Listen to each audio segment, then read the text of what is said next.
रावलपिंडी से खबर शामिल करते हैं, जहां कलर सेदा से इंटर क्लब कराटे चैंपियनशिप शानदार कारकर्दगी पर इनाम तकसीम करने की तकरीब प्रवेश शोतोकान कराटे क्लब कलर सेदा में मुनक्कद हुई। चैंपियनशिप में तहसील गोजर खान, तहसील कलर सेदा, तहसील रावलपिंडी और इस्लामाबाद के परवेज शोतोकान कराटे क्लब के मुख्तलिफ सबराज से ताल्लुक़ रखने वाले 300 से ज़ायद खिलाड़ियों ने शिरकत की। इनामी तकरीब कलर सेदा में मुनक्कद हुई, जिसमें नुमाया शख्सियत ने बतौर मेहमान ख़ुसूसी शिरकत की। तकरीब में फोटो हार यूनियन ऑफ चैनल एस के general secretary Raja Tahir Mahmood, press club Kallar Syedan के सदर शेख कमरुल इस्लाम, इस्लामाबाद कराटे एसोसिएशन के सदर Sheikh Adeel Ahmed, chairman press club Kallar Syedan Dilnawaz Faisal Khan, secretary information Raja Naveed Hussain, बल्दिया कलर सेदा के साबिक रुकन आतिफ इजाज बाट चौधरी, नदीम उल्फत उर्फ भालू और प्रेस क्लब कलर सेदा के सीनियर रुकन जवेद इकबाल समेत दीगर मोज़े शख्सियत मौजूद थी। तकरीब में कराटे करने वाली सहाफ़ियों में भी मेडल तकसीम किए गए। मुख्तलिफ कैटेगरीज में नुमाया कारकर्दगी दिखाने वाले खिलाड़ियों में इनामात, मेडल और शील्ड तकसीम की गई। इस मौके पर मुकर्रीन ने कराटे खेल के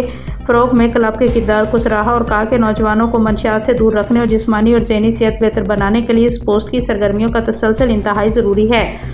परवेज शोतोकान कराटे क्लब की कोचेज़ और मुंताज़मीन को बेहतरीन कारकर्दगी पर खराज तहसीन पेश किया गया। शुरा ने इस अज़्म का इज़हार किया कि आइंदा भी ऐसी मस्बत और सेहतमंद सरगर्मियों का इनेकाद जारी रखा जाएगा ताकि नौजवान नस्ल को बेहतर सिमत दी जा सके।